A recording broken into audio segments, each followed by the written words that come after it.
नमस्कार, बहुत स्वागत है आपका इंडिया लीगल में। एक बार फिर से आपके सामने हूँ एक ऐसे मसले को लेकर जो इस वक्त बार और बेंच को तो प्रभावित कर ही रहा है, साथ ही उन तमाम लिटिगेंट्स को, उन तमाम वादी प्रतिवादियों को भी प्रभावित कर रहा है जो अपने अपने मामले अदालतों में लड़ रहे हैं। जी हाँ, बात कर रही हूँ वर्चुअल कोर्ट की। और दरअसल जून की पहली तारीख सुप्रीम कोर्ट के लिए एक ऐतिहासिक दिन था। उस दिन पहली बार देश की सर्वोच्च अदालत की एक न्यायपीठ के सामने एक पूरी की पूरी कागज रहित सुनवाई हुई। एक वर्चुअल अदालत में 3 जजों को अपने सामने मोटी मोटी फाइलों की जगह लैपटॉप रखकर बैठे देखना एक अलग सा दृश्य रहा। ये वही तारीख थी जब कोविड के मार अदालती कार्रवाई पर पड़ी और ऑनलाइन कार्रवाई का रास्ता अपनाना पड़ा। कोविड-19 के प्रभाव से वकालत का पेशा भी बिल्कुल अछूता नहीं रहा।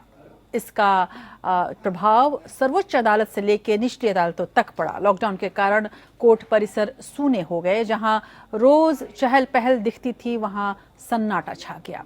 जैसे जैसे लॉकडाउन खिंचता गया, आर्थिक संकट गहराता गया, विशेषकर आर्थिक संकट वकीलों का।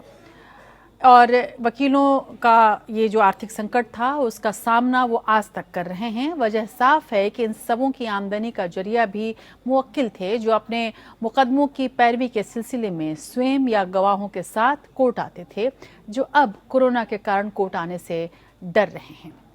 उसके अलावा वर्चुअल हियरिंग के कारण तकनीकी दिक्कतों का भी उन्हें सामना करना पड़ा। वकीलों की बड़ी तादाद निचली अदालतों में है और ये अदालतें देश भर में फैले जिलों और तहसीलों में हैं। इन अदालतों में मुकदमों की पैरवी करने वाले वकीलों के लिए वर्चुअल व्यवस्था में ढलना टेढ़ी खीर साबित हो रही है। एक तो वे डिजिटल दुनिया से बहुत परिचित नहीं हैं और दूसरे संसाधनों का भारी अभाव है। ऐसे में वर्चुअल अदालतों की तरफ बदलाव भारत के लिए आसान नहीं होता दिखता, क्योंकि देश में हजारों अदालतें एक व्यापक न्यायिक इंफ्रास्ट्रक्चर से जुड़ी हुई हैं, जिनमें से कई सुदूर इलाकों में हैं जहां ब्रॉडबैंड सेवाएं तक उपलब्ध नहीं हैं। ऐसे में ये एक सपना सा ही लगता है कि पूरे देश में वर्चुअल अदालत चलती रहेगी। हालांकि चीफ जस्टिस ऑफ इंडिया का कहना है कि वर्चुअल अदालतों को क्यों ना जारी रखा जाए। सवाल ये है कि क्या महज वर्चुअल अदालतें ही विकल्प है या एक्चुअल, यानी कि एक जैसे पहले अदालतें चलती थी और साथ ही वर्चुअल का कुछ सम्मिश्रण हमें देखना चाहिए। इस तरह का विकल्प हमें सोचना चाहिए। गौरतलब है कि कोरोना की वजह से भारत में ऑनलाइन अदालतों का चलन तो बढ़ा है, इसमें कोई शक नहीं। वर्चुअल अदालतों को कोविड-19 को देखते हुए एक अस्थायी और आपातकालीन प्रतिक्रिया के रूप में अपना लिया गया, ये भी तय बात है। लेकिन अब ऐसा लग रहा है कि न्यायपालिका में स्थायी तौर पर यह बरकरार रहेगा। हाल ही में जैसा कि मैंने आपको बताया कि सीजेआई बोबडे ने कहा कि वैश्विक महामारी की मजबूरी के कारण वर्चुअल सुनवाई की शुरुआत हुई, मगर ये ओपन कोर्ट सुनवाई जितनी ही अच्छी है। प्रमुख न्यायाधीश शरद अरविंद बोबडे के अनुसार अब पीछे नहीं देखा जाएगा और आगे चलकर नए और पुराने, यानी कि वास्तविक अदालतों और वर्चुअल अदालतों की दोनों की मिलीजुली प्रणाली का इस्तेमाल किया जाएगा। यहाँ पर एक बड़ा सवाल है कि ठीक है, दोनों की मिलीजुली हम अदालत प्रणाली का इस्तेमाल तो करेंगे, लेकिन क्या हमारी न्यायिक व्यवस्था आज की तारीख में इतनी तैयार है कि वर्चुअल अदालतों की जो सुनवाई की शुरुआत हो गई है उसे हम आगे भी निभा सकें। न्याय विभाग की संसदीय स्थायी समिति ने हाल ही में संसद में आभासी न्यायालयों और न्याय वितरण के डिजिटलीकरण के कामकाज पर अपनी 103वीं रिपोर्ट पेश की है। रिपोर्ट में वर्चुअल अदालतों की कानूनी वैधता पर सवाल को साफ किया गया है। ये बताया गया है कि 6 अप्रैल 2020 को सर्वोच्च अदालत ने एक आदेश पारित किया जिसमें अनुच्छेद 142 का हवाला देते हुए तमाम हाई कोर्ट्स को ये कहा गया है कि ये वर्चुअल हियरिंग के लिए संबंधित टेक्नोलॉजी अपना सकते हैं और लोअर कोर्ट्स को इस बाबत निर्देश भी दे सकते हैं।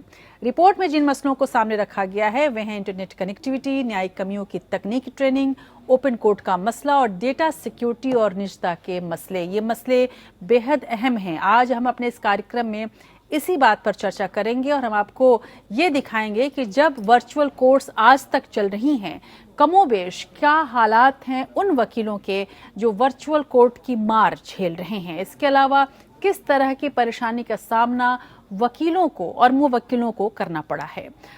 कुल मिलाकर हम देखें तो भारत सरकार ने 2014 में जस्टिस लाहौटी की सिफारिशों पर ई कमेटी की स्थापना की थी, जिसमें न्यायिक व्यवस्था में इंफॉर्मेशन टेक्नोलॉजी के इस्तेमाल पर रिपोर्ट दी गई थी। अब कोरोना काल के इस दौर में दिल्ली हाईकोर्ट ने तय किया है कि सामान्य तरीके से अधिक न्यायमूर्ति जो है वो सुनवाई करेंगे। साथ ही जिला अदालतों को भी कहा गया है कि रोस्टर में बदलाव करके ज्यादा जजों को सामान्य रूप से सुनवाई करने के लिए लगाया जाए। दिल्ली की अधीनस्थ अदालतें हर दूसरे दिन फिजिकल रूप में काम करेंगी और अन्य दिनों में वीडियो कॉन्फ्रेंसिंग के माध्यम से काम करेंगी। हाई कोर्ट में 11 पीठ सुनवाई करेगी, बाकी पीठ वीडियो कॉन्फ्रेंस से ही मामलों की सुनवाई करेगी। जाहिर है कि ऑनलाइन सुनवाई न्यायिक कार्रवाई का एक अटूट हिस्सा बनने जा रही है। चुनौती है इस प्रक्रिया की कमियों को दूर करना और इसे जन सुलभ बनाना। आज हम ऑनलाइन सुनवाई से जुड़े तमाम मसलों पर चर्चा करने वाले हैं और इस प्रक्रिया को किस तरह से और अधिक मजबूत बनाया जा सकता है, क्या तरीका हो सकता है, कहाँ कहाँ कमियां हैं और जो हमें सीख मिली है इस दौरान लगभग 10-11 महीने से लगभग चल रही है। ये 10 महीने से तो हो ही गए, जून से लेकर अभी तक लगभग 9 महीने हो गए जो ये वर्चुअल कोर्ट्स चली हैं। इस दौरान किस तरह के दिक्कतों का सामना हमें करना पड़ रहा है और ख़ासकर यदि हम अदालत कह रहे हैं तो क्या हम अदालत के मामले में महज सुप्रीम कोर्ट के बारे में सोचते हैं या निचली अदालतों की स्थिति को भी जानने की कोशिश करते हैं। आज हम जानेंगे और आपको दिखाएंगे। इसके लिए हमने एक बेहद खास पैनल भी जोड़ा है। देश भर के हमने बार के जो वकील हैं उनसे बात करने की कोशिश की है, उनके अनुभवों को जानने की कोशिश की है। कई बार के अध्यक्ष हैं वो हमारे साथ जुड़ रहे हैं। इसके अलावा कुछ और ऐसे नाम जो कि इस पूरे सिस्टम को बहुत गहराई से समझते हैं और बहुत गहराई से जुड़े हुए हैं और अब उनकी क्या मांग है ये हम आपको दिखाएंगे आज इंडिया लीगल में। पहले आपको एक रिपोर्ट दिखाते हैं। इस रिपोर्ट के जरिए आप ये समझ पाएंगे कि कोरोना काल के दौरान अपनाई गई इस नई तकनीक को, नई स्टाइल के इस कोर्ट को कितना लाभ मिला और इससे लिटिगेंट्स को कितना लाभ मिला है, वकीलों की क्या स्थिति रही है, क्या क्या चुनौतियां इस दौरान हमें देखने को मिली, ये सब कुछ पहले इस रिपोर्ट में।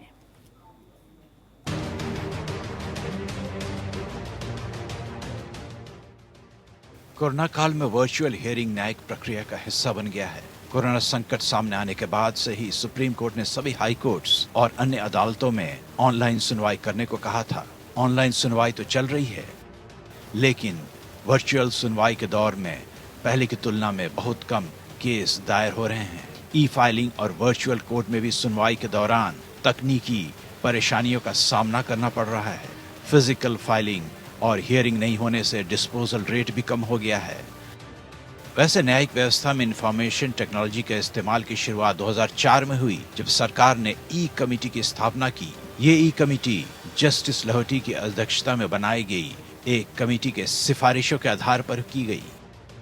सिफारिशों में देश भर के कोर्ट्स को समयबद्ध तरीके से IT इनेबल्ड बनाने पर जोर दिया गया था। सभी कोर्ट्स को जोड़ने के लिए IT ग्रिड लिंकिंग की भी सिफारिश की गई थी। न्यायिक व्यवस्था के कंप्यूटरीकरण के लिए राष्ट्रीय योजना बनाने की भी बात थी। तब से लेकर अब तक काम तो हुआ है, लेकिन अभी काफी दूरी तय करनी है। अब बात कोर्ट्स के कंप्यूटरीकरण की नहीं रही, बात उच्च तकनीक के सही इस्तेमाल की है और समान तरह के तकनीक अपनाने की भी है।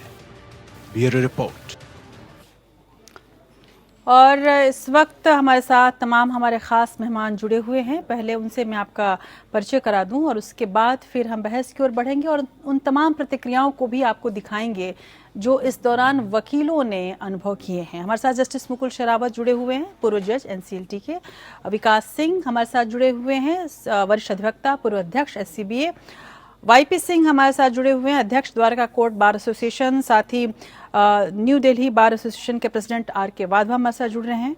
हमारे साथ प्रेसिडेंट अवध बार एसोसिएशन के जुड़ रहे हैं हरि गोविंद सिंह परिहार, और रिंकू भगत झारखंड स्टेट बार काउंसिल की मेंबर हैं, वो भी हमारे साथ जुड़ रहे हैं। अब सीधे मेरा पहला सवाल जस्टिस मुकुल शेरावत आपसे। एक नया प्रयोग हुआ इस दौरान, बहुत अच्छा भी कहा जाएगा, बहुत हद तक एक नई दिशा में हम बढ़ रहे थे, लेकिन आपको सर क्या लगता है कि लाहौटी कमेटी की सिफारिश के मुताबिक क्या कोई national policy on computerisation of the judicial delivery system है? आम दर्शकों को शायद ये बात पता नहीं होगी कि आखिर लाहौटी कमेटी की सिफारिशें क्या थीं जिसके तहत आज हम एक नया परिवर्तन देख रहे हैं। Very true. thanks for calling. Sir. Definitely, the report of the Honorable is very progressive at that point of time when it was implemented. Frankly speaking, I think at that time Justice Loyalty has not visualized that this report will be practicable to be implemented when there will be a corona problem all over the country.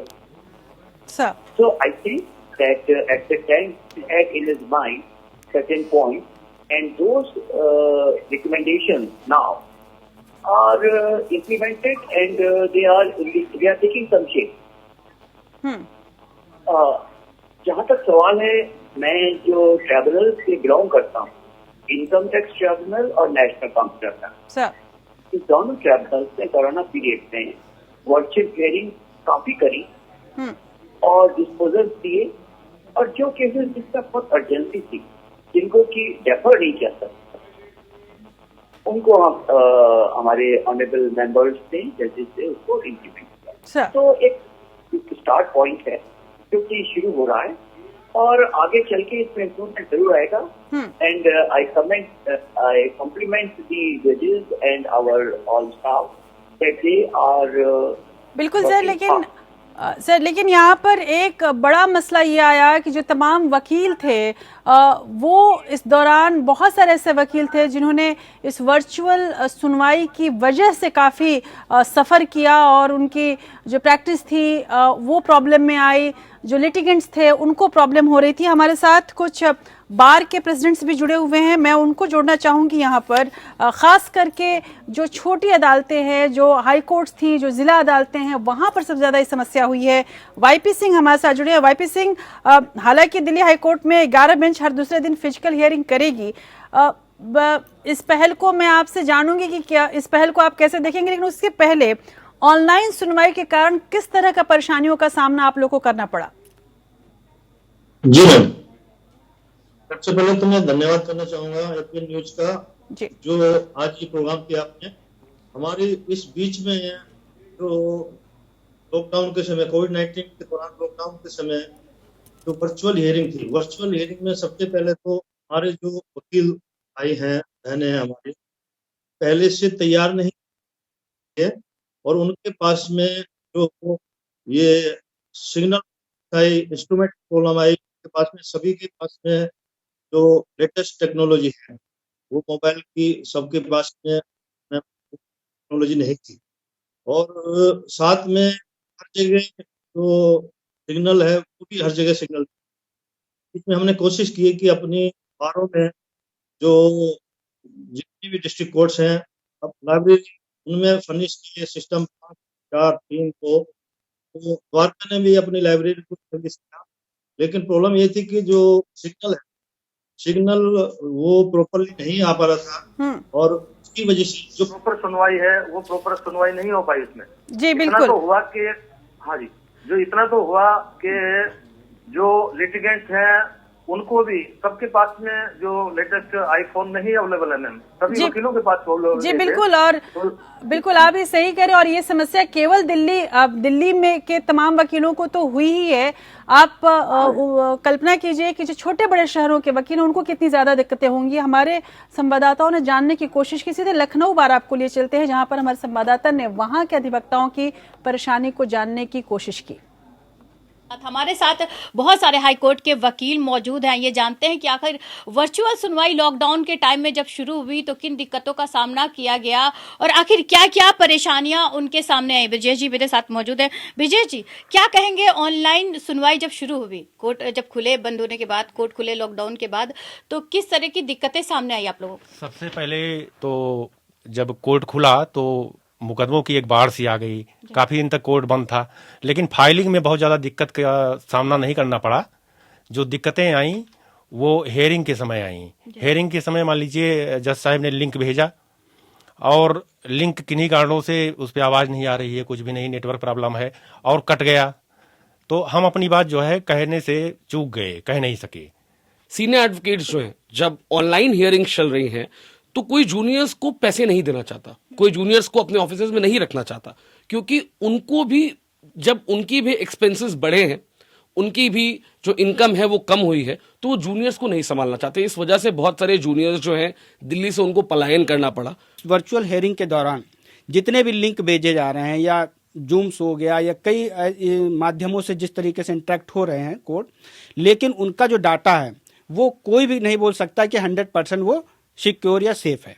और ई filing में भी देखिए शुरू हुआ है, Lucknow high court में भी शुरू हो चुका है अब इस समय तो, कि ई फाइलिंग के थ्रू आप फाइलिंग करेंगे तो उसमें भी वर्चुअल हियरिंग ज़्यादा फायदेमंद है मेरे हिसाब से।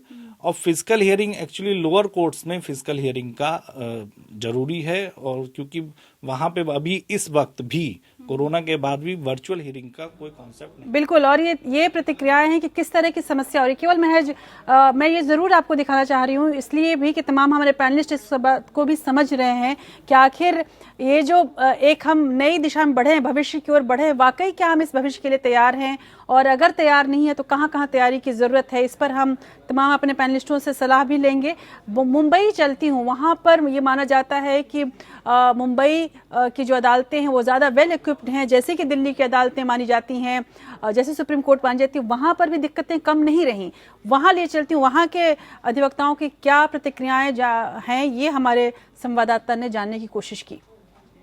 वर्चुअल सुनवाई जो होती है, अगर वो हम लोग घर से करते हैं तो जितना कंफर्ट हम लोग को कोर्ट में लगता है उतना हम लोग को घर में नहीं महसूस होता है। घर में घर के जैसा माहौल होता है और कोर्ट में कोर्ट जैसा माहौल होता है। तो ये बहुत फर्क नजर आया मुझे वर्चुअल सुनवाई के दौरान। बहुत सारे लिटिगेंट्स एंड इवन एडवोकेट्स के पास प्रॉपर कनेक्टिविटी नहीं है, अनइंटरप्टेड कनेक्टिविटी, जिसके कारण वो हियरिंग में अपने आप को प्रॉपरली रिप्रेजेंट नहीं कर पाते हैं। बीच बीच में कनेक्टिविटी जाती रहती है। कि अभी सुनवाई अगर होती है तो वहाँ पर उसकी जो बेसिक जो इंफ्रास्ट्रक्चर जो सॉफ्टवेयर है, उसका इंटरनेट कनेक्शन है, उसकी कनेक्टिविटी, उसका स्पीड, ये सब देखा जाना चाहिए। और इसकी जो सारी जो व्यवस्था है वो वकील के ऑफिस में लिटिगेंट्स को ये अवेलेबल मुहैया कराना चाहिए। और अब रांची बार ले चलूं, वहां पर भी यही स्थिति है। ये मैंने 3 ऐसे विकल्प लिए थे। बॉम्बे कोर्ट जो कि एक तरह से वेल इक्विप्ड कोर्ट है, लखनऊ जिसको आप मिडिल समझ सकते हैं, और रांची जहां पर अभी भी बहुत सारी व्यवस्थाओं का इंतजार है। वहां पर किस तरह की स्थिति रही ये भी जानते हैं, उसके बाद फिर से एक बार पैनल को जोड़ेंगे। अभी झारखंड के हाई कोर्ट परिसर के पास हूँ और यहाँ पर जो वकील हैं वो फिजिकली उपस्थित बहुत ही कम हो रहे हैं, क्योंकि ऑनलाइन सुनवाई चल रही है। अब फिजिकल हियरिंग होनी है और फिजिकल हियरिंग कब से होगी इसकी अभी तक कोई सूचना नहीं है। लेकिन आइए हमारे साथ कुछ अधिवक्ता हैं और इनसे बात करते हैं, ये अधिवक्ता क्या कहते हैं। नहीं, कठिनाई तो हो रही है, एडवोकेट्स को भी कठिनाई हो रही है और लॉयर्स को भी, ये क्लाइंट को भी परेशानी हो रही है। लेकिन अब धीरे धीरे जो है आपके फिजिकल कोर्ट प्रारंभ हो गया है। अभी ट्रायल बेसिस पर जो है स्पेशल कोर्ट लगाए जा रहे हैं, और अगर ईश्वर की कृपा हुई, अगर कोई कठिनाई न हुई तो धीरे धीरे फिर कोर्ट जो है हमारा फिजिकल कोर्ट धीरे धीरे शुरू हो जाएगा। फिजिकल हियरिंग के लिए क्या क्या एहतियात बरतने चाहिए? फिजिकल हियरिंग के लिए सोशल डिस्टेंसिंग होना चाहिए, कोर्ट रूम के अंदर इस टाइप का अरेंजमेंट होना चाहिए, कोई शीशा का कैबिन वगैरह लगा होना चाहिए। कई तरह की चीज़ें आने वाले समय में हम क्या क्या कर सकते हैं, इसकी भी कुछ ओपिनियंस हमारे वकीलों ने रखी। हमारे साथ इस वक्त हरिगोविंद सिंह परिहार भी जुड़े हैं, प्रेसिडेंट अवध बार एसोसिएशन के। गोविंद जी, क्या लगता है आपको कि लखनऊ बेंच में वर्चुअल हियरिंग की किस तरह की स्थिति आप लोगों ने अभी तक देखी है? कोरोना काल में हाईकोर्ट बंद होने की वजह से पहले तो कुछ दिन तक हियरिंग नहीं हो रही थी, वर्चुअल हियरिंग स्टार्ट हुई है। वर्चुअल हियरिंग में प्रॉब्लम होती ही है, जो आप फिजिकली जाके आर्गूमेंट करके कन्विंस कर सकते हैं कोर्ट को, वो वर्चुअली नहीं कर सकते हैं। लेकिन फिर भी कोर्ट की तरफ से अरेंजमेंट हुआ और उसमें हम लोगों ने सहयोग किया, अधिवक्ताओं ने सहयोग किया और वर्चुअल हियरिंग करके जितना भी काम हो सकता था कोरोना काल में हुआ। अभी लिटिगेंट्स की एंट्री उस तरह से नहीं हो रही जैसे पहले होती थी, जाहिर सी बात है, केसेस हो रहे हैं। बिल्कुल, हमारे साथ झारखंड हाईकोर्ट के अधिवक्ता भी जुड़ रहे थे और इस वक्त हमारे साथ रिंकू भगत भी जुड़ी हुई, झारखंड स्टेट बार काउंसिल के मेंबर हैं। रिंकू, आपके क्या अनुभव रहे इस दौरान जबकि वर्चुअल हियरिंग चल रही थी, और विशेषकर बार के लोगों के क्या अनुभव रहे? वर्चुअल कोर्ट में क्या क्या परेशानी, बहुत परेशानी हो रही है अधिवक्ताओं को। और देखा जाए तो जितना अर्जेंट मैटर्स है उसी में ही, जैसे बेल मैटर्स हो गया या जो रोजमर्रा के जो है उसमें हम लोग काम नहीं कर पा रहे हैं, सिर्फ बेल मैटर्स में ही काम हो रहा है। जैसे कि चार्जशीट जो होते हैं वो फाइल नहीं हो पा रहा है, या अगर गवाही अगर हम कहें तो वो सारी चीज़ें, बहुत सारी चीज़ें सिविल कोर्ट की, जो सिविल केसेस की बात करें तो सिविल केसेस में तो सारा कुछ भी जो है 1 साल से 24 मार्च से हुआ है, हमारा लॉकडाउन जब से हुआ है वर्चुअल कोर्ट में कन्वर्ट कर गया है।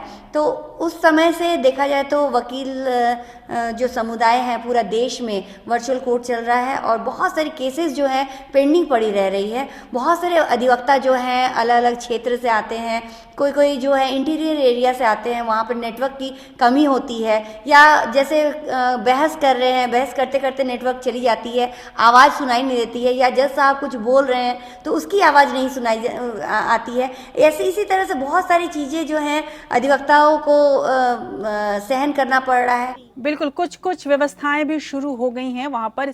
हमारे साथ हमारी मेहमान विव्या नागपाल जुड़ रही हैं। बहुत बहुत शुक्रिया विव्या। एक हमने जब लगातार ये प्रतिक्रियाएं हमने दिखाई, और पवन दुग्गल साहब भी हमारे साथ जुड़ रहे हैं, साइबर लॉ एक्सपर्ट हैं, बहुत शुक्रिया आपका भी। और विव्या, हमारा सवाल आपसे एक और है, सीधे मैं आपके पास आऊं।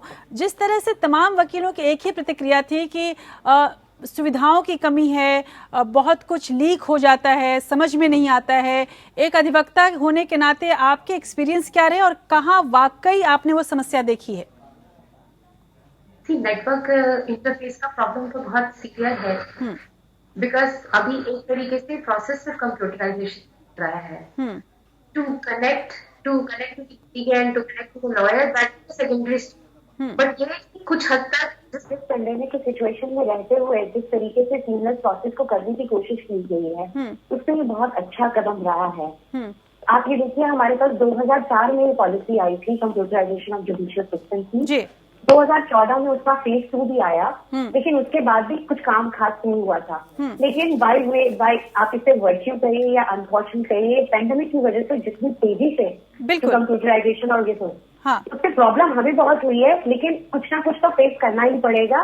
But over the period this will be a very beneficial process for all the lawyers. बिल्कुल, लेकिन पवन दुग्गल साहब, जब ये सब कुछ दिख रहा है और कई जगह से इसको वेलकम भी किया गया है, लेकिन एक बड़ी समस्या इसमें तमाम वकीलों की ये थी कि डेटा लीक हो सकता है, वो प्राइवेसी नहीं है, प्राइवेसी का एक बड़ा इशू आ रहा है, विशेषकर जब हम ऑनलाइन हियरिंग की बात कर रहे हैं। आप इस इशू को कितनी गंभीरता पूर्वक देखते हैं?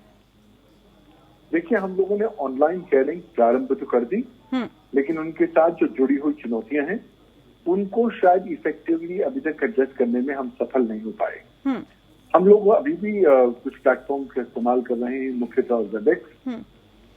लेकिन वेबएक्स की जब आप टर्म्स एंड कंडीशंस पढ़ते हैं तब आप पाते हैं कि जितनी आपको सुरक्षा मिलनी चाहिए डेटा प्राइवेसी को लेकर, वो नहीं मिल पा रही है। दूसरी बात, भारत में जो वर्तमान कानूनी प्रावधान है वो काफी हद तक अभी मौजूद नहीं है। हमारे यहाँ जैसे उदाहरण के तौर पर सूचना प्रौद्योगिकी कानून तो है, लेकिन वो विशिष्ट तौर पर आपके डेटा प्राइवेसी के संदर्भ में कोई विशिष्ट कानूनी प्रावधान परिभाषित नहीं करता।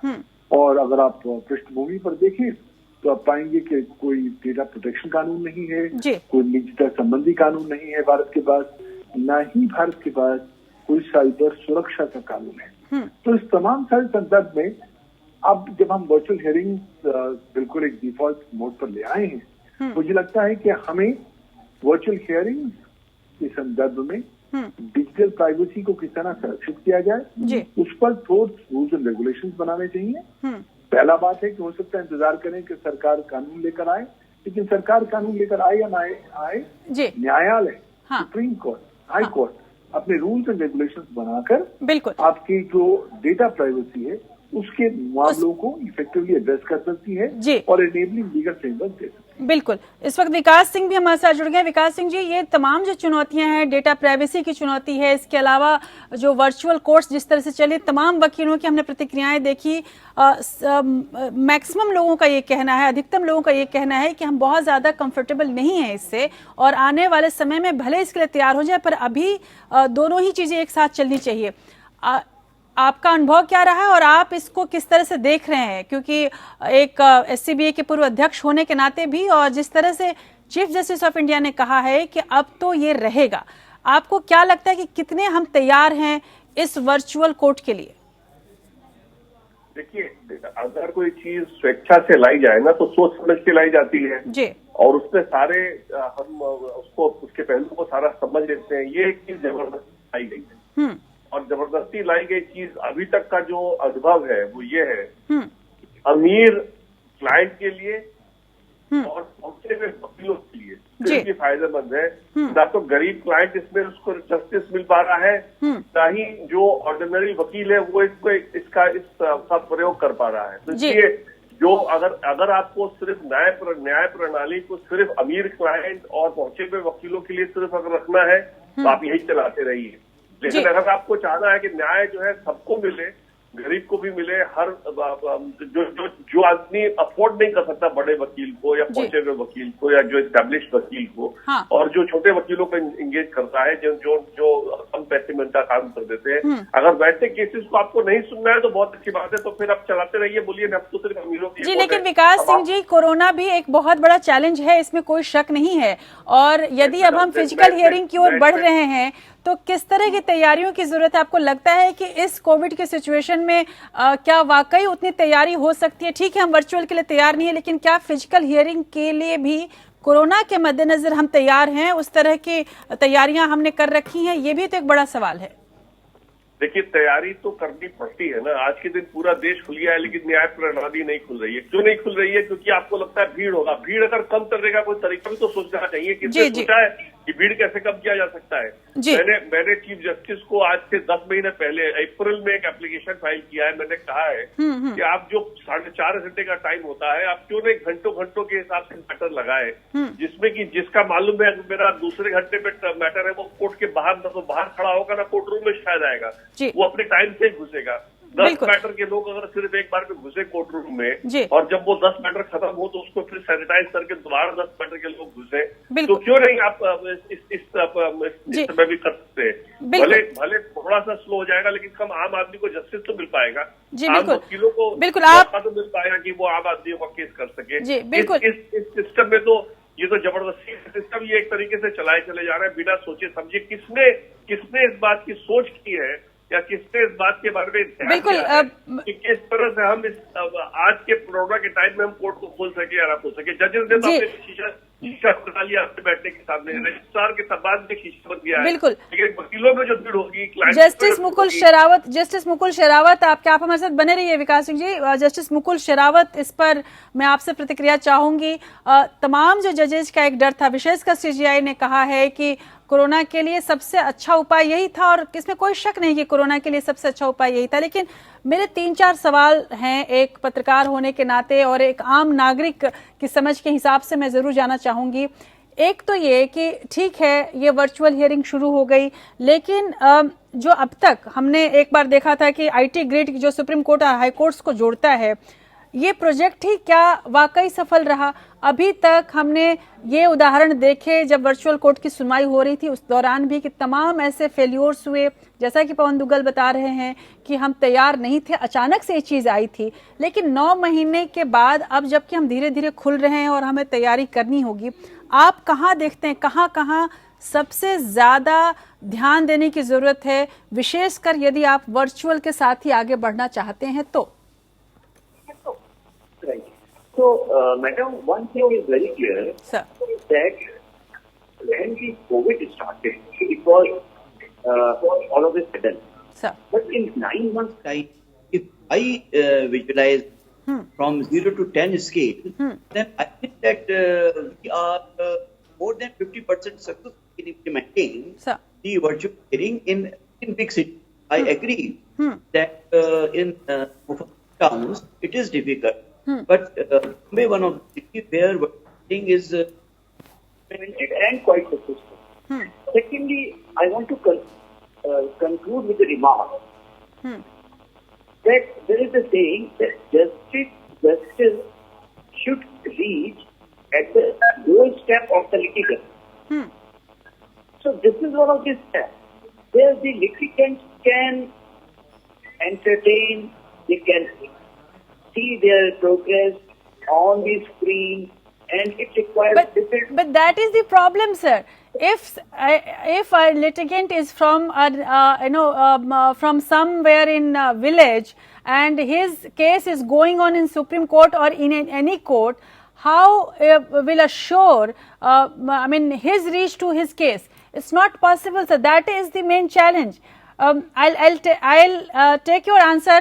अभी एक छोटा सा ब्रेक लेंगे. ब्रेक के बाद सर आपका जो एक्चुअल सिचुएशन है वो भी मैं बताने की कोशिश आपको करूंगी. पहले एक ब्रेक लेते हैं. ब्रेक के बाद तमाम मेहमानों को एक बार फिर से जोड़ेंगे.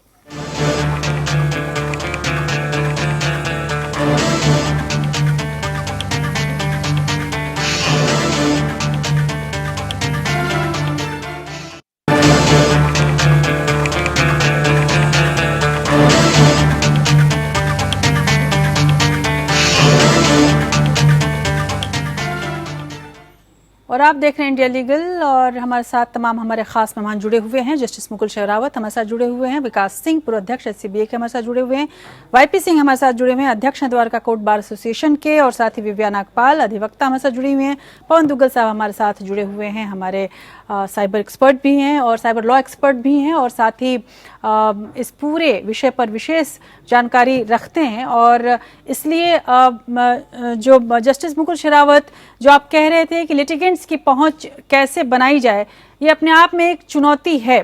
पवन दुग्गल साहब, यहाँ पर मैं आपसे जानना चाहूंगी कि जिस तरह से सबसे बड़ी मुश्किल ये हो रही है कि लिटिगेंट्स को आखिर और जो वकील हैं इनकी जो तकनीकी दिक्कतें हैं उनको चलिए हम दूर भी कर लेते हैं, लेकिन क्या ऐसे में आपको लगता है कि नेशनल जुडिशियल डेटा ग्रिड जिसको कि जो सबसे बड़ी चुनौती जो आपने भी बोला था कि डेटा तक पहुंच कैसे बने, क्या देश के विभिन्न जितने कोर्ट्स हैं ये सीमलेस एक्सचेंज ऑफ डेटा संभव है? देखिए, technically seamless exchange of data possible है, लेकिन क्या हम एक राष्ट्र होने के नाते, एक जुडिशरी होने के नाते इंफ्रास्ट्रक्चर के मामले में पूरी तरीके से तैयार हैं? मुझे लगता है वहां पर कुछ कमी है, हमें और बहुत ज्यादा प्रयास करने पड़ेंगे. देखिए, सवाल ये है कि ग्रिड का कॉन्सेप्ट बहुत ही बेहतरीन है, अट्रैक्टिव है, लेकिन उसको अगर हमने इफेक्टिवली एक फ्रूटिशन के तौर पर लेके जाना है, अध्यय तक पहुंचना है, तब आवश्यकता है कि हम उसको इफेक्टिवली इन्फोर्स कर सकें.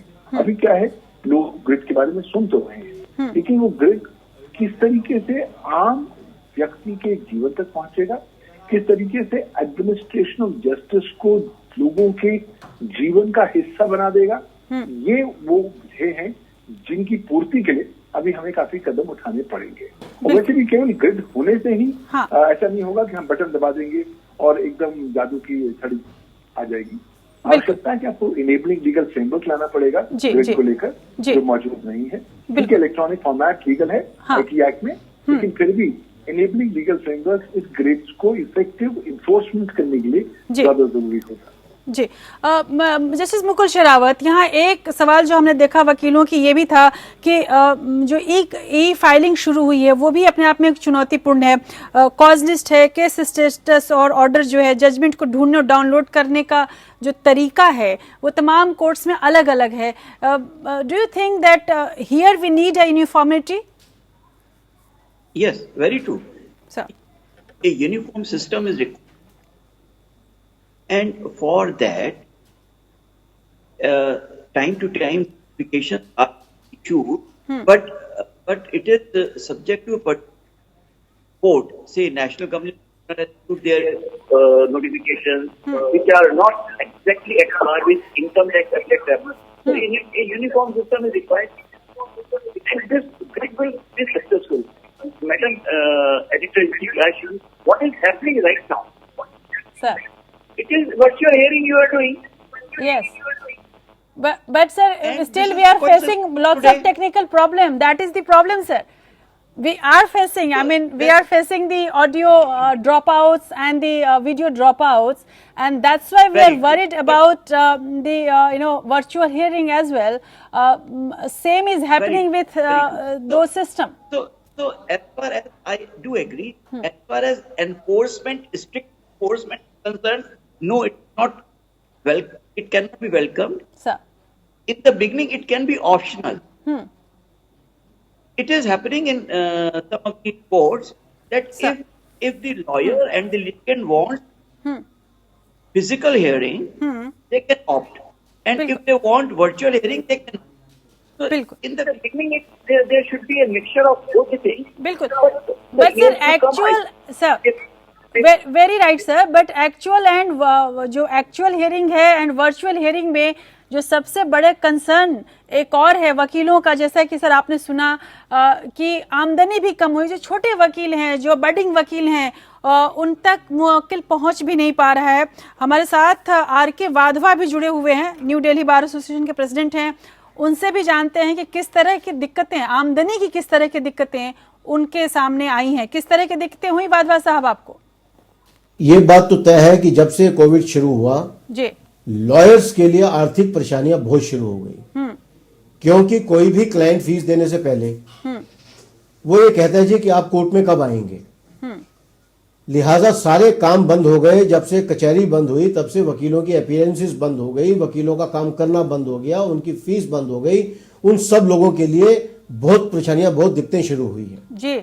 इसके लिए बार ने जो भी बार के अपने अपने सिस्टम के हिसाब से जो हेल्प वो लॉयर्स की कर सकते थे, बार काउंसिल ने भी कोशिश करी, बार काउंसिल दिल्ली ने भी कोशिश करी और उन्होंने दी। बार एसोसिएशंस ने भी जो जिस तरीके के बार एसोसिएशंस के पास कैपेसिटी है, जो फंड्स हैं, उस फंड्स के हिसाब से उन लोगों ने जो भी आप अपने वकीलों के साथ हेल्प कर सकते थे, जो जो लोग जरूरत में थे, उन लोगों की हेल्प टाइम टू टाइम की गई जी। वाईपी सिंह, आपसे भी मेरा ये सवाल होगा कि ठीक है, बार एसोसिएशन तमाम लोगों ने हेल्प की, लेकिन एक बड़ी दिक्कत ये भी रही है कि अर्जेंट मसलों की सुनवाई स्थगित होने लगी, चाहे वो सुप्रीम कोर्ट में हो या फिर हाई कोर्ट्स में हो। यही बात मैं विकास सिंह से भी पूछूंगी, लेकिन आप लोग का क्या एक्सपीरियंस रहे और जो उससे किस तरह का प्रभाव उन वादी प्रतिवादियों पर पड़ा जिनका मामला लगा हुआ था?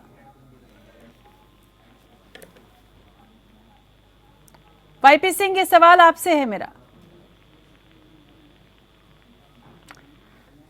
वाईपी सिंह के पास पहुंचूंगी। विकास सिंह जी, आपने भी देखा कि तमाम बड़े मसले, अर्जेंट मसले हैं, उनको भी सुप्रीम कोर्ट में सुनवाई पर नहीं रखा गया, जिससे सीधा प्रभाव पड़ा उन मसलों के जल्दी सुनवाई पे।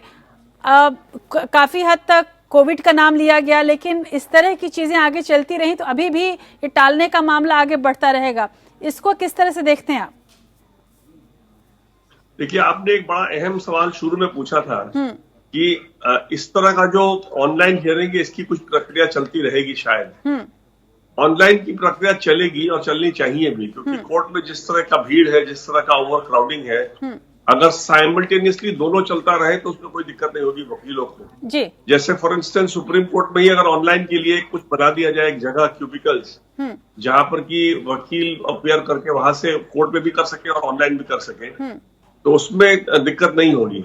लेकिन अभी जो सिस्टम चल रहा है, इसमें क्लाइंट का सबसे बड़ा सफरर तो छोटा क्लाइंट है, उसके बाद सफरर है छोटा वकील जी, और उसके बाद सबसे बड़ा सफरर है जस्टिस डिस्पेंसेशन। सुप्रीम कोर्ट में आज 10 महीने से मेंशनिंग नहीं हुई है। अब मेंशनिंग जो है बड़ा इंपॉर्टेंट एक एक्टिविटी होता है, जिसमें कि अर्जेंट मैटर्स को लिस्टिंग की बात होती है जी। अब एक अर्नब गोस्वामी का मैटर लग जाता है, दूसरों का नहीं लगता है, तो आम आदमी में बड़ी नाराजगी होती है जी। बिल्कुल, क्या जल्दी लगाने का क्या तरीका है?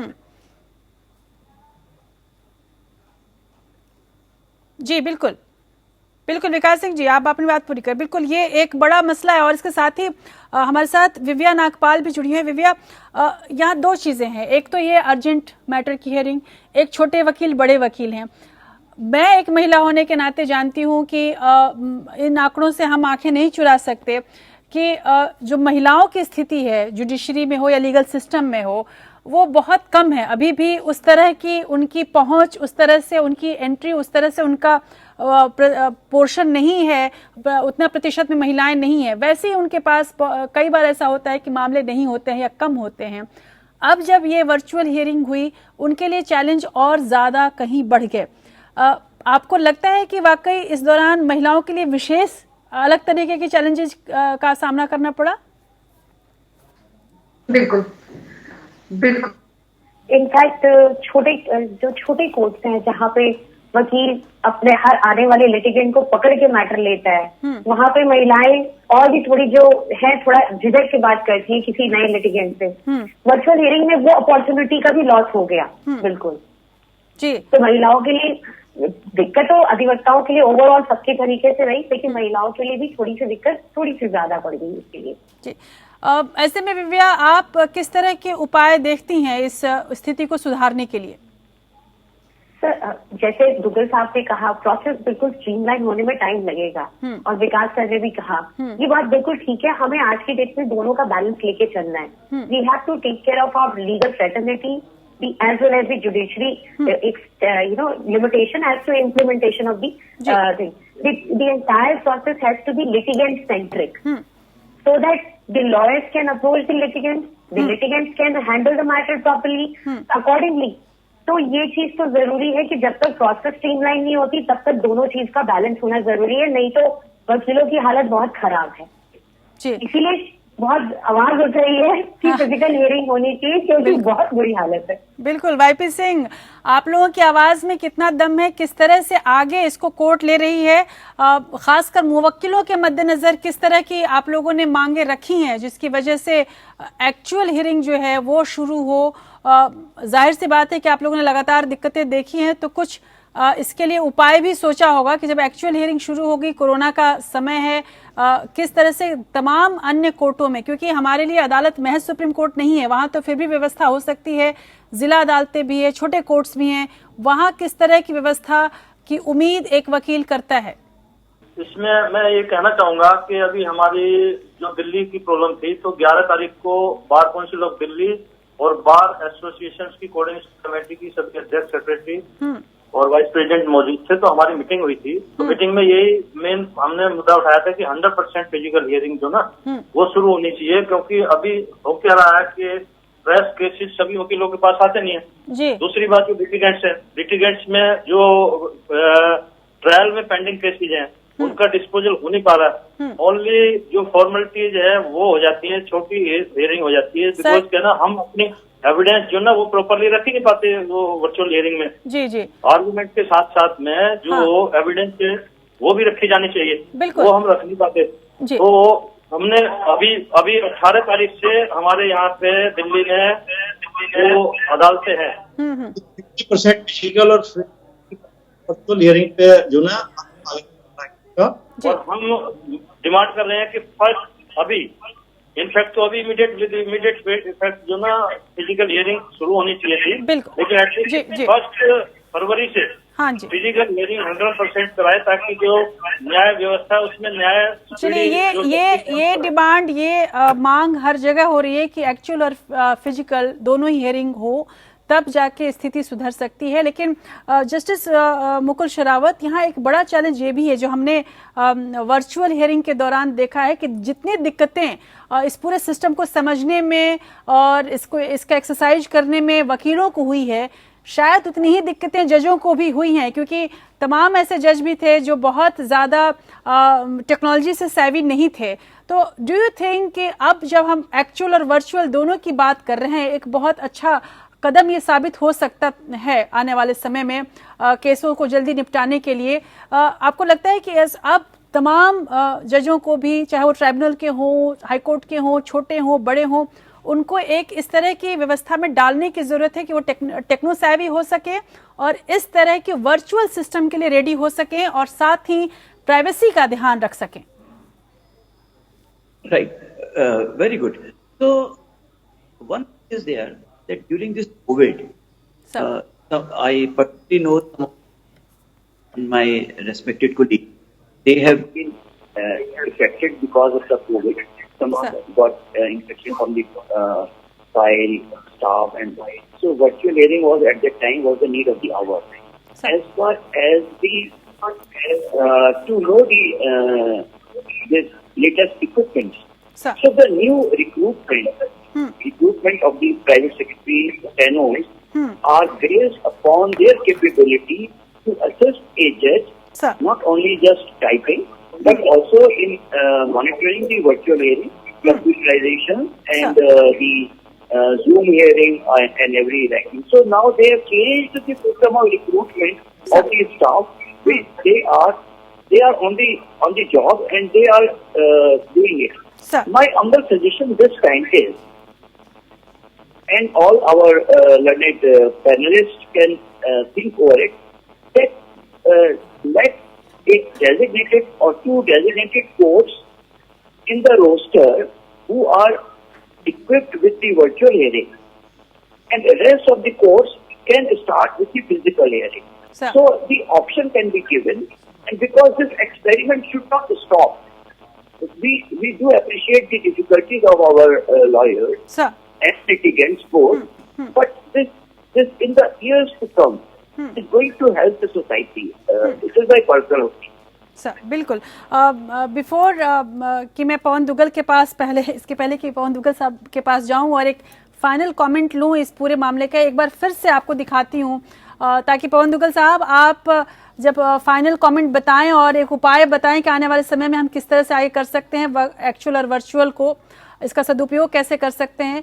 ध्यान में रखें कि इन तमाम वकीलों को किस तरह की दिक्कतें हुई हैं। इस वक्त दिल्ली बार एसोसिएशन के दिल्ली के कई बड़े वकील, छोटे बड़े वकील हमारे साथ जुड़े और हमारे संवाददाता ने उनसे उनकी दिक्कतों को जानने की कोशिश की है।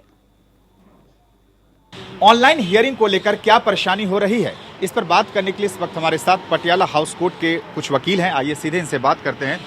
सर, ऑनलाइन हियरिंग लगातार चल रहा है, क्या दिक्कतें आ रही है? सर इसमें दिक्कत है, जो बेसिक कंसेप्ट है कोर्ट्स का वो फिजिकल हियरिंग है। ये तो एक अल्टरनेटिव अरेंजमेंट बनाया गया था for the time being, it's not a proper arrangement. इससे सर क्या है, क्लाइंट होता नहीं हमारा साथ, कई बार हमने क्लाइंट से गाइडेंस लेनी है, उसके केस के बारे में कोर्ट्स में कोई नए इशू क्रिएट हो जाते हैं तो वो हम प्रॉपर रिप्लाई नहीं दे पाते। ऑनलाइन हियरिंग से बहुत भारी दिक्कत है। दिल्ली के जो क्लाइंट हैं या ऑल इंडिया के जो क्लाइंट हैं, मुवक्किल हैं, उनको यही नहीं पता कि हमारे केस में हो क्या रहा है। दूसरी चीज क्या है कि न्यायपालिका पे पहले से ही काफी बर्डन था और इस एक साल में और बर्डन बढ़ गया, क्योंकि तारीख पे तारीख लग रही है, न्याय नहीं हो पा रहा है। तो न्याय बहुत जरूरी है, इसलिए फिजिकल हियरिंग बहुत जरूरी है। फिजिकल हियरिंग ही होना जरूरी है। ऑनलाइन तो इसका अल्टरनेटिव था, वो सक्सेसफुल नहीं है न्याय, सही न्याय मिलने के लिए, इसलिए फिजिकल हियरिंग का होना ही जरूरी है। नेटवर्क के लिए तो जजेज के, प्रोसिक्यूशन और वकीलों के बारे में ही प्रॉब्लम है। लिटिगेंट को ये नहीं पता लगता कि उनके केस में क्या हो रहा है। बिल्कुल पवन दुग्गल साहब, ये सारी समस्याएं हैं जो देश भर के वकीलों की समस्याएं। यहाँ पे हमारे तमाम पैनलिस्टों ने भी यही बात रखी है कि वर्चुअल हियरिंग में क्या क्या समस्या है और इसलिए वो कहते हैं कि एक्चुअल हियरिंग ही एकमात्र उपाय। हालांकि हमारे तमाम जस्टिस मुकुल शेरावत है और आप सभी तमाम मेहमानों ने ये सही बात कही है कि हमें कुछ कॉम्बिनेशन में जाना चाहिए, जैसा कि चीफ जस्टिस ऑफ इंडिया भी कह रहे हैं। लेकिन यदि हम इस वर्चुअल हियरिंग की परंपरा को आगे रखते हैं तो किस तरह से हम मजबूत एक ऐसी व्यवस्था बना पाएंगे, आप इसको किस तरह से डिफाइन करना चाहेंगे? देखिए, मुझे लगता है कि जैसे नॉर्मल सी वापस आ रही है, फिजिकल हियरिंग शुरू होगी, लेकिन जो हम लोगों ने सीखी हैं, जो एक्सपीरियंसेस हुए हैं कोविड-19 के दरमियान, उनको हमें बिल्कुल खिड़की से बाहर नहीं फेंकने की आवश्यकता है। आवश्यकता है सामंजस्य स्थापित करने की। फिजिकल हियरिंग के साथ साथ आपको वर्चुअल हियरिंग भी साथ साथ करनी पड़ेगी। और मुझे लगता है जो वकील या जो लिटिगेंट वर्चुअल हियरिंग की बेनिफिट लेना चाहते हैं, उन्हें उनसे वंचित नहीं किया जाना चाहिए, वरना वो एक बहुत ही नेगेटिव कदम होगा और एक 2 कदम पीछे चलने वाली अप्रोच होगी। लेकिन अगर आप मिक्स एंड मैच मॉडल करते हैं और वकीलों की डिस्क्रिप्शन के ऊपर छोड़ देते हैं, वो फिजिकली आना चाहते हैं तो आए, नहीं आना चाहते तो वर्चुअल के साथ करें, और ये ट्रांजिएंट पीरियड रख लेते हैं। इस ट्रांजिएंट पीरियड में जो करीबन 1 साल चलना चाहिए, आप दोनों चीजें साथ साथ करके देखिए। हो सकता है आपको कुछ हेरबदल करना होगा फिजिकल हियरिंग में भी, हो सकता है आपको कुछ हेरबदल करना पड़ेगा आपको वर्चुअल हियरिंग्स में भी। तो आप अपना माइंड क्लोज ना करें। और मुझे लगता है कि जो मैसिव एडवांसेस भारतीय जुडिशरी ने किए हैं और जुडिशियल सिस्टम ने किए हैं इस वीडियो कॉन्फ्रेंसिंग के द्वारा और इस वर्चुअल हियरिंग के द्वारा, उसको बिल्कुल जीरो तक लाने की आवश्यकता नहीं है। मुझे लगता है जो लर्निंग है उसके ऊपर हम बिल्ड करें ताकि हम सिस्टम को और ज्यादा मजबूत कर सकें। जैसे जज साहब सही कह रहे थे कि देखिए ये बुनियाद है, ये अभी हम केवल बिल्डिंग ब्लॉक्स रख रहे हैं। आने वाले समय में जैसे हम जाएंगे हम पाएंगे कि building blocks over a long period of time Bharat को बहुत ज्यादा अच्छे लॉन्ग टर्म रिटर्न देने वाला है, न केवल ये पेंडेंसी को कम करने वाला है, साथ ही साथ एडमिनिस्ट्रेशन ऑफ जस्टिस को ज्यादा इफेक्टिव, ज्यादा कारगर और ज्यादा टाइमली भी करने वाला है। लेकिन फिजिकल हियरिंग भी साथ साथ चलेगी। मुझे लगता है दोनों जो गुट हैं एकदम एक क्लोज माइंड से ना शुरू करें, दोनों मान के चलें कि दोनों चीजें साथ साथ चलेंगी, फिजिकल और वर्चुअल, और उसके बाद 1 साल के बाद देख लिया जाएगा। क्योंकि अगर आप एकदम अदालतें खुल गई और फिर इन्फेक्शन बढ़ गए तो फिर ऐसा ना हो कि हमें 2 कदम फिर वापस आने हो। तो मुझे लगता है ये एक सकारात्मक पहलू होगा आगे बढ़ने की ओर। जी बिल्कुल, बहुत बहुत शुक्रिया आप सबों का मेरे साथ जुड़ने के लिए। और मेरे ख्याल से आपके इस विचार से हमारे तमाम पैनलिस्ट भी बिल्कुल सहमत होंगे, विशेषकर जो वकील हैं जो अभी तक कई दिक्कतों का सामना करते आए हैं, वो भी ये ज़रूर चाहते हैं कि जो एक्चुअल कोर्ट है, वास्तविक कोर्ट है, अदालतें हैं, वो ओपन हो और वहाँ पर लिटिगेंट्स को, वादियों, प्रतिवादियों को और वकीलों को सीधे एक दूसरे को, जैसे एक पारंपरिक रूप से मिलने बैठने, एक दूसरे के साथ मिलकर काम करने की सुविधा थी, वो मिले। लेकिन इसमें कोई शक नहीं कि कोविड जैसे अभिशाप के दौरान भी हमें एक वरदान के रूप में वर्चुअल कोर्ट का प्रयोग हमारे हाथ आया है। और उस प्रयोग को हम आने वाले समय में यदि सही तरीके से जारी रखते हैं और उसे वास्तविक रूप से और आदर्श रूप से लागू करने में कामयाब हो जाते हैं, तो ये हमारी न्याय व्यवस्था के लिए एक और मजबूत स्तंभ का काम